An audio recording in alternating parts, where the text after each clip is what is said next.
दोस्तों नमस्कार, मैं हूं शीतला तिवारी। दोस्तों, भारतीय रेलवे चाहे जितने भी दावा कर ले, लेकिन एक बार फिर सवाल के घेरे में आ गया है। भारतीय रेलवे जो है अपनी सुरक्षा को लेकर के जो है कई बार सवाल के घेरे में आई हुई है। जबकि भारतीय रेलवे जो है दुनिया की सबसे बड़ी रेलवे मानी जाती है, जहां की आप देखते हैं कि आपको पल पल में तमाम मेट्रो और तमाम गाड़ियां जो है आती जाती दिखते हैं। यानी यह जो है देश की धड़कन भी कही जाती है। लेकिन भारतीय रेलवे पर जब अगर किसी भी प्रकार की सुरक्षा में चूक हो जाती है तो सवाल तो बनता है और सवाल खड़े हो जाते हैं। अब इन सवालों का जवाब कौन देगा? रेल मंत्री देंगे या कोई और देगा?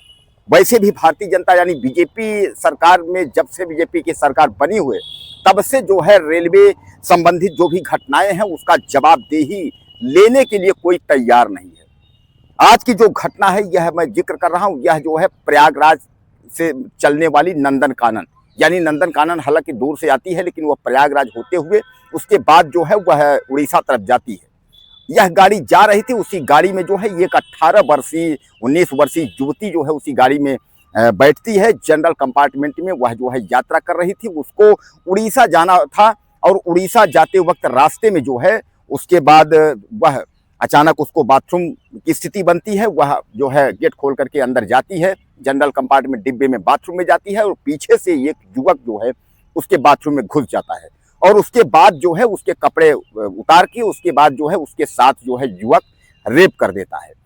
हालांकि ज्योति उस वक्त जो है उसने सूचना नहीं दी। उसके बाद वह गए, उसको सरकारी नौकरी में उड़ीसा में जो है ज्वाइनिंग करनी थी। वहां वह पहुंचती है, जब मेडिकल रिपोर्ट की स्थिति आती है तो वह बताती है कि हमारे साथ जो है नंदन कानन ट्रेन में जो है जनरल कंपार्टमेंट जिस डिब्बे में मैं यात्रा कर रही थी उसी में बाथरूम में जो है एक अज्ञात युवक हमारे साथ जो है रेप किया है।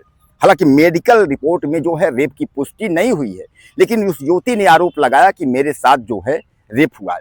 इस पर तो जीआरपी के जो है तमाम हाथ पांव फूल गए और जीआरपी वहां का जो है मामला जो है उसका दर्ज करती है। लेकिन प्रयागराज का मामला होने के कारण जीआरपी जो है वह प्रयागराज में मामले को ट्रांसफर कर देती है। अब प्रयागराज पुलिस इस मामले को जो है लेती तो है, लेकिन बाद में जो है युवती मुकर जाती है। वह शिकायत दर्ज कराने से यानी कार्यवाही करने से जो है युवती मुकर जाती है।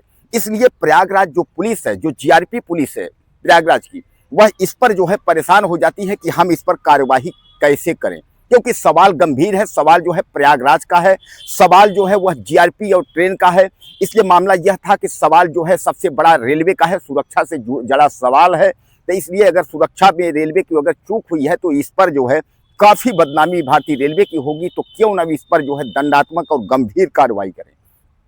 जीआरपी ने जो है वह लड़की के माता पिता और लड़की को जो है पेपर भेजा, यानी पत्र भेज करके उसने जो है उससे कंप्लेन करने को कहा है, शिकायत दर्ज कराने को कहा है, यानी मुकदमा यानी अपराध दर्ज कराने को लिए कहा है, ताकि जीआरपी जो है अपना कार्य कर सके। लेकिन युवती ने जो है वह मना कर दी है। लेकिन फिर भी जो है यह कहा जा रहा है कि प्रयागराज की जो जीआरपी पुलिस है वह उड़ीसा पहुंच करके और वहां जो है वह लड़की और तमाम लोगों से वहां पूछताछ करेगी, यानी यह मामला कैसे और किस तरीके से जो है आया।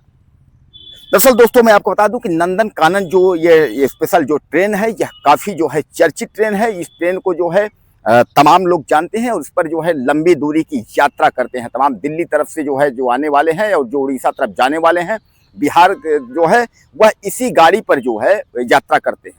हालांकि मैं बता दूं कि यह लड़की जो है रहने वाली जो है बिहार की है, यानी बिहार की रहने वाली लड़की है। उड़ीसा में जो है इसको सरकारी नौकरी का उसको जॉब मिला था। उड़ीसा में मेडिकल रिपोर्ट के दौरान जो है उसने इस बात की जो है उसने जानकारी दी है कि हमारे साथ जो है जनरल कंपार्टमेंट में जो है उसके बाथरूम में हमारे साथ अज्ञात युवक ने रेप किया। अब दोस्तों यहाँ सवाल खड़ा हुआ कि पहली चीज जनरल कंपार्टमेंट है, जनरल कंपार्टमेंट में आप जानते हैं वैसे भी भीड़ रहती है। अब दूसरी बात यह है कि लड़की जो है जनरल कंपार्टमेंट के बाथरूम में जाती है, वह बता रही है कि हमारे साथ जो है रेप हुआ, अज्ञात युवक ने जो है उसके साथ रेप किया। अब लड़की पहली चीज वहां जो है बयान दर्ज करा रही है कि हमारे साथ जो है अज्ञात युवक ने रेप किया। चलिए यहां तक तो ठीक है अज्ञात, लेकिन लड़की शिकायत दर्ज नहीं करा रही, लड़की के घर वाले शिकायत दर्ज नहीं करा रहे हैं। इसका मतलब क्या है? कहीं ऐसा तो नहीं है कि लड़की का कोई दोस्त रहा हो जिसको कि घर वाले भी जान रहे हों और उस मामले को जो है दबाना चाहते हैं, उस मामले को छिपाना चाहते हों, क्योंकि लड़की के घर वाले और लड़की यानी वो लोग तैयार नहीं है इस तरीके का जो है एफआईआर या किसी भी कार्यवाही के लिए वह लोग मना कर रहे हैं। जब आप कार्यवाही के लिए मना कर रहे हैं तो फिर आपने क्यों कहा कि मेरे साथ जो है रेप हुआ है? और जब आपके साथ रेप हुआ है तो उसके बाद आप कार्यवाही करिए, क्योंकि इसमें तो कोई दोस्त हो, कोई घर का हो, कोई परिवार का हो, कोई रिश्तेदार का हो, लेकिन रेप शब्द अगर आता है तो उसमें तो कार्यवाही आपको बनती है। और कार्यवाही बनती है उसमें जो है गंभीर धाराओं में मुकदमा करके आप उसको जेल भेजिए कि आपके साथ जो है भारतीय रेलवे में यानी ट्रेन में यानी डिब्बे के अंदर वो भी जो है बाथरूम में आपके साथ जो है उसने रेप किया, यानी इस पर जो है गंभीर सवाल बनते हैं। तो कहने का तात्पर्य ये है कि यहाँ तो भारतीय रेलवे की बदनामी भी हो रही है, और भारतीय रेलवे अगर कार्रवाई करने के लिए तैयार है, जीआरपी कार्रवाई करने के लिए तैयार है, तो आप जो है मना कर रहे हो कि आप कार्रवाई के लिए, हम कार्रवाई चाहते नहीं है।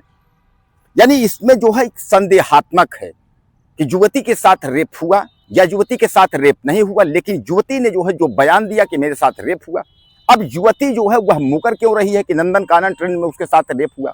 यानी इस पर जो है गंभीर सवाल है। दोस्तों, आपको क्या लगता है इस लड़की के बारे में कि जो इसने जो है वहाँ अपना नौकरी यहाँ ज्वाइनिंग करनी थी, इसको वहाँ जा करके बताती है रेप हुआ, लेकिन अब जब जीआरपी कह रही है कि मुकदमा दर्ज के लिए तो वह तैयार क्यों नहीं है? आपकी क्या राय है? मुझे ज़्यादा से ज़्यादा लिखिएगा और चैनल को सब्सक्राइब करिए। अगले वीडियो में फिर मिलते हैं। नमस्कार।